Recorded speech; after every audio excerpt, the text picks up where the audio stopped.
Tonight on the Mike Tomlin Show, coach and the players are putting the blinders on and looking towards tomorrow's home opener. We'll get a preview. The voice of reason, Ramone Foster, helps us turn the page, and the rookies meet the newest members of Steelers Nation. All of that and so much more as the Mike Tomlin Show starts right now. Here we go. This pass is caught, and that's a touchdown. That's the way to work. Come on. He's hit that sack. The Steelers win the football game. Let's go. Come get it. You know what it is. This one is in the history books. Here we go. The Mike Tomlin Show is presented by 84 Lumber.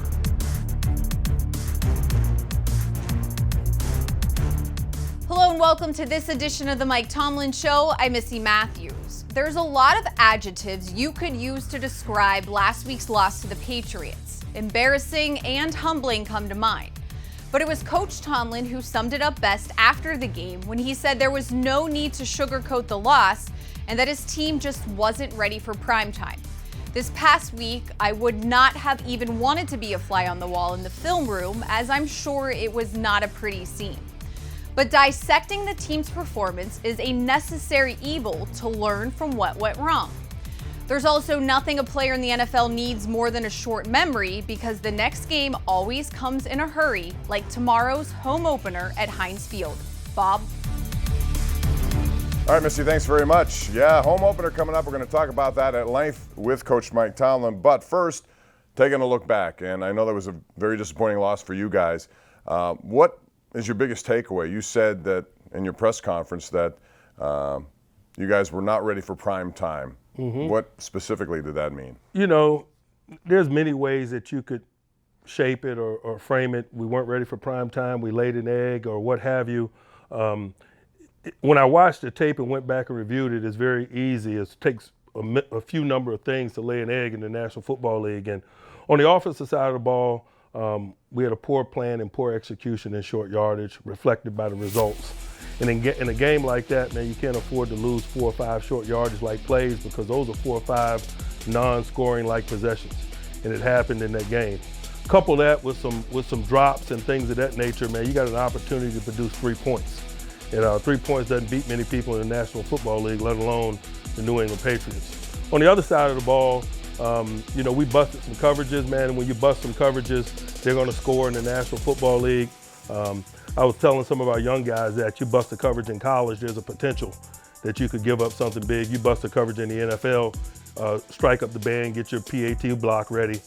That's what happened in a couple of instances. There was a play early in the game. It was a long pass to Johnny Holton. I know this pass interference replay thing is still in its sort of embryonic stages. Did you at all think about throwing the flag there?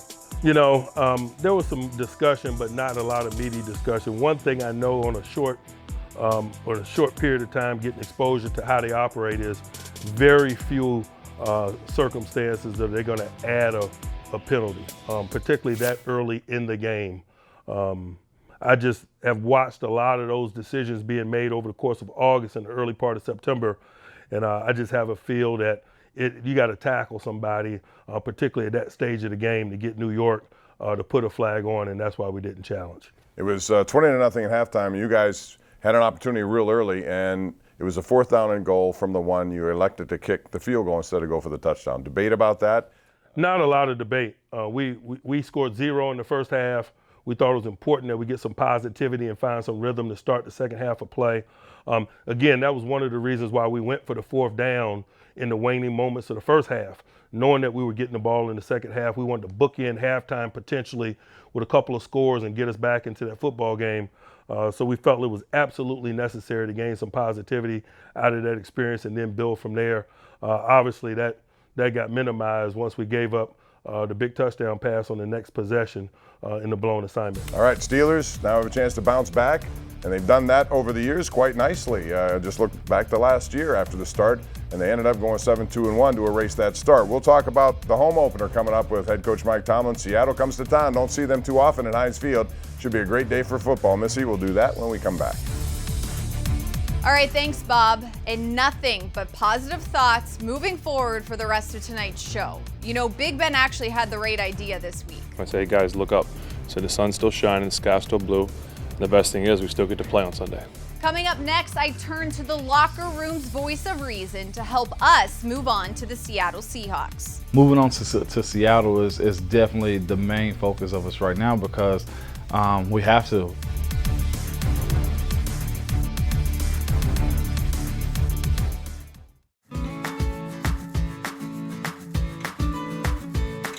We're going to be a little quiet because right now we are inside UPMC McGee Women's Hospital where the newest rookies for the Steelers are meeting Pittsburgh's newest rookies. Some proud parents as the Pittsburgh Steelers rookies look on at some cute little babies.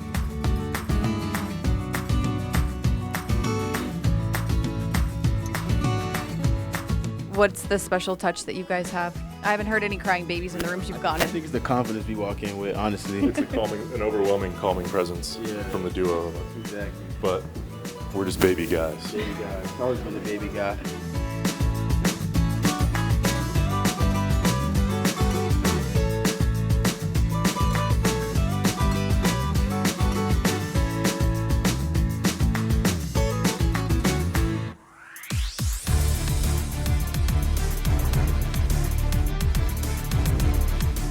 Aside from Ben Roethlisberger, no one on the Steelers roster has been with the team as long as guard Ramone Foster. He's seen the great times, the upsets, the nail-biters, and the blowout wins, but he's also seen the heartbreaks, the shockers, and the blowout losses. As a rock on and off the field, the 11th-year offensive lineman has been a trusted mouthpiece for the locker room for years. When the team faces adversity or needs to overcome a disastrous loss like the one last week, you can always look to Foster to be the voice of reason. Ramone, fill in the blank here. Sunday's game was? Not a good showing. I feel like we were just a little behind. But a reality check more than anything. There's always, I've heard some people say a loss isn't a loss, it's a lesson. So that's what it is. The good thing about it is it was the first one. You know, we get a chance to wash that one away with a bunch of good things to come. Coach Tomlin said immediately after the game that you guys were not ready for prime time. Was he A, accurate, and B, what did you take that to mean? I agree with him. I took it in the sense that you got to sit back and evaluate yourself. You know, the team that we played this past Sunday, they were ready. We thought we were ready in a sense, in a way that said that we should have been better. It was a little stuff that happened, you know, the missed blocks, maybe a drop ball, or just a missed play, just all together. And as a team, you got to be ready. When the lights are on, it's go time at all times. And like I said, I think it was more of a reality check than anything. For the offense, what was it like going back, watching the game film, and maybe seeing the things that did go wrong? So many missed opportunities. You know, that game could have easily been 14-17 at half. And just routine plays that, like Coach C said, we showed up to play, but we weren't in a position to make those plays. That's all it was more than anything. And if we want to be the team that we desire to be in February, we got to correct those things quick. How quickly do you guys, or have you turned the page to Seattle and realizing you still need to go play another game? It's your home opener, which is a good thing. You'll have the crowd on your side. I'll say this about the game with the Patriots. Other than like the public embarrassment of the score, it was a lot to learn from. It was a lot to be like, okay, we got to get our stuff together real quick. So moving on to Seattle is definitely the main focus of us right now because we have to. We got to shake this terrible feeling off of us, and that's just where we sit. Being competitors, you always look forward to the next opportunity when you have a showing the way we did on Sunday night. Does preparation change at all when you're facing a team that you don't see often to get ready for them in terms of game plan? It's more or less learning them really, really quick in a short amount of time because we saw them, I think, 4 years ago now. So they've had a lot of stuff to change, I'm sure, from the last time we played them. And they come here this time. So it's fun, but it's also get familiar really, really, really fast. Does it help at all that they faced the Bengals week 1 and that's a team you guys are familiar with when you're going back and maybe watching this year's game tape? Yes, because we know their players a whole lot better than, let's say if they'd have played San Francisco the first game. I can judge myself off of how they played against the Bengals offensive line. So it'll be a good study for us for sure, but they're coming here and we got to make sure we're ready to go. Up next, Russell Wilson and the 1-0 Seattle Seahawks have traveled cross-country in hopes to spoil the home opener tomorrow. Bob and Coach give us a preview. Don't go anywhere.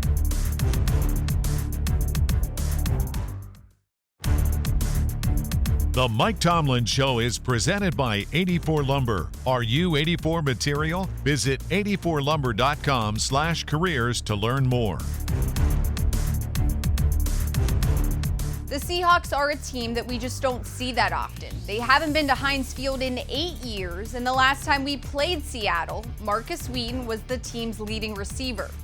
Star quarterback Russell Wilson and his Seahawks take the field tomorrow with a 1-0 record, but they had to claw and scratch their way to win against the Bengals last week.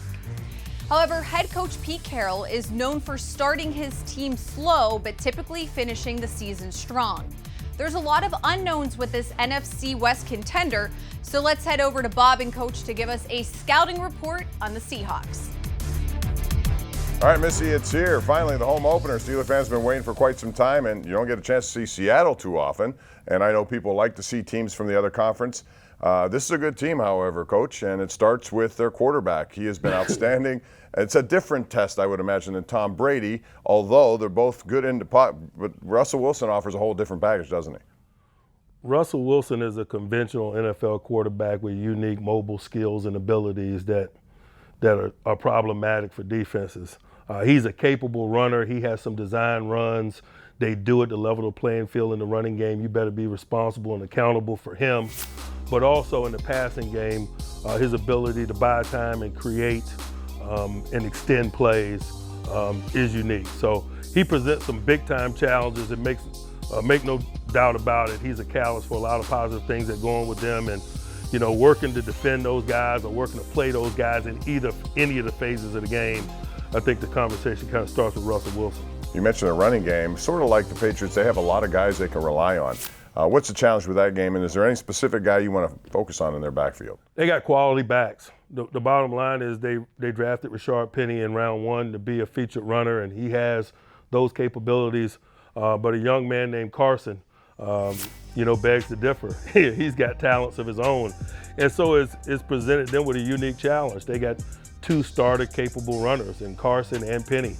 And they utilize both of them. They utilize both of them together. It creates some unique challenges for those that have to prepare to play them, and they always got a fresh set of legs running at you. As far as the wide receivers, we saw Doug Baldwin, who was very good for them, retire. They have Tyler Lockett, had a big touchdown last week against Cincinnati, but also DJ Metcalf. This is a very interesting player. He can do a lot. Talk about him and his contribution to that team. Metcalf is a really talented guy that came out in this past year's draft. Obviously, we looked at him like everyone else. He's big and fast and quick. He's got some unique traits. He's a physical guy. He plays a physical brand of ball. You saw it in a real small sample size just last week.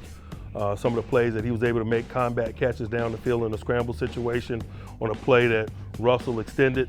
But also you just saw just his play demeanor and his stature on a combat slant on the play action pass game. So he's got some really rock solid talents, and they appear to be headed in the right direction in terms of how they're going to utilize him. We better be prepared for even an expanded role from him this week relative to what we saw a week ago, because such is life for fast developing young people. Jadeveon Clowney was somebody they acquired. A lot of people thought that was sort of a heist to get him over there in Seattle. He poses problems also. What specifically do you do to try to neutralize him? You better block him with 2 people at times in the passing game in definitive one-dimensional like passing circumstances. His reputation kind of verifies that. But they needed a dynamic edge rusher. They lost Frank Clark from a year ago, who was dynamic in watching their 18 plays and cut-ups. They needed that type of special guy, and so I think that's why they went out and got a guy like Clowney. Obviously, he fits the bill. They got him going a week ago in the ways that they got Metcalf going a week ago. Maybe not a complete body of work. We should all anticipate seeing a heck of a lot more of Metcalf and On the same token, on the defensive side of the ball, a lot more of Clowney. Pete Carroll's a long tenure guy just like you are. You get to know these guys over time. I know at the owners' meetings you do. Man, I know Pete a long time. Pete's best friend professionally is Monty Kiffin. I worked for Monty Kiffin about 18, 20 years ago in Tampa. I used to go out to SC and visit with Pete when he was a head coach out at SC, and we'd have this DB summit. We'd talk secondary play and things of that nature. I've always enjoyed visiting with him from a football perspective. He's got high energy and great ideas and very detailed, and is a really good teacher in those areas. So knowing him a long time, got a great deal of respect for him. I know he'll have his group ready. And the Steelers will be ready too. From what happened last week, they're going to use that as motivation for this week. We'll get a final thought from Mike Tomlin about Seattle, the home opener, coming up a little later in the broadcast. Missy, back to you. Thanks, Bob. Pete Carroll, along with Mike Tomlin, is one of the most tenured coaches in the league. He was hired in Seattle back in 2010. Coming up next, quarterback Devlin Duck Hodges shows me what a world champion duck call sounds like.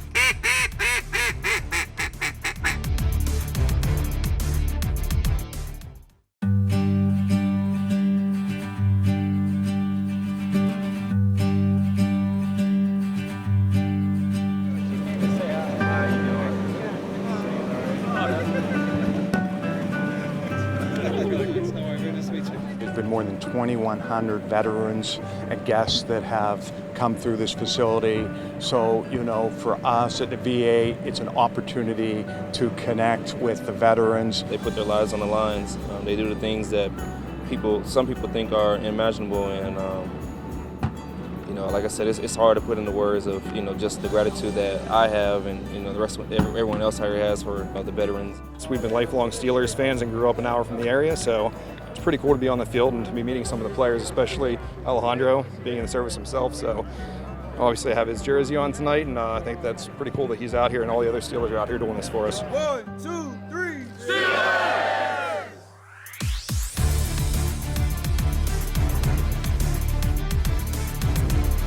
On Monday, the Steelers traded quarterback Josh Dobbs to the Jacksonville Jaguars. Dobbs was best known for stepping in for an injured Ben Roethlisberger last season against the Ravens to complete his first NFL completion, a 22-yard pass for a first down, getting the Steelers out of quite a jam. Dobbs was a great teammate and an even better person who spent countless hours in the Pittsburgh community, and he will certainly be missed. To fill the void of a third quarterback, Pittsburgh signed Devlin Duck Hodges to the practice squad. And we had a chance to get to know Duck while he was with the team during training camp, and I had a chance to learn why everyone gave him his nickname. We found out from your teammates, Coach Tomlin, the nickname Duck has stuck with the Steelers. Coach Tomlin even says Duck Dynasty. So explain how you got this nickname and I guess the merit behind it.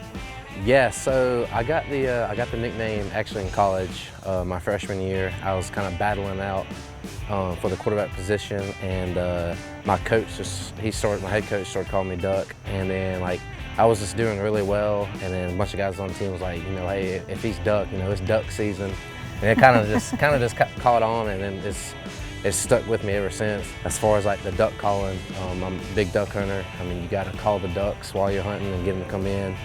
And when I first started duck hunting and doing the duck calling, I found out that they had competitions for it, and I'm a super competitive guy.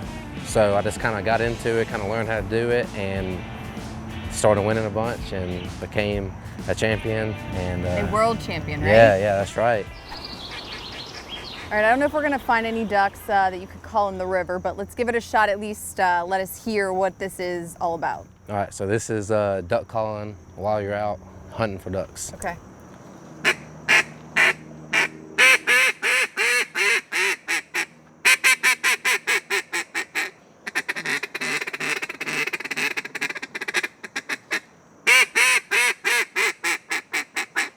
That's a lot louder than I thought it was gonna be. Oh, it gets louder. It gets louder. So you're just being nice because I'm standing right next to you? Yeah, and I mean, you're not always gonna call as loud while you're hunting, but the competition call I'm about to do, it's about to get pretty loud. Okay, I'm gonna. Right, so I'll do this. This is how you start the competition and everything. Okay.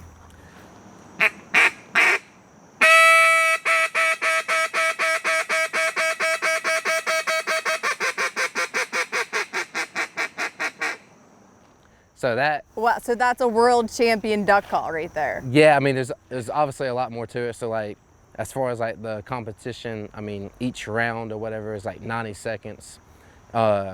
Everybody's kind of doing the same routine, but like that's how everyone kind of starts it out. That's what you would call your Main Street hell call. Like they're way out there. You got to bring them in, and it's just for show. So unfortunately, I didn't see any ducks, but I thought for sure they would come. Are you out of breath doing that? Maybe after practice and then coming here, yeah, but usually I'm good. That is officially duck season here on the south side. Absolutely.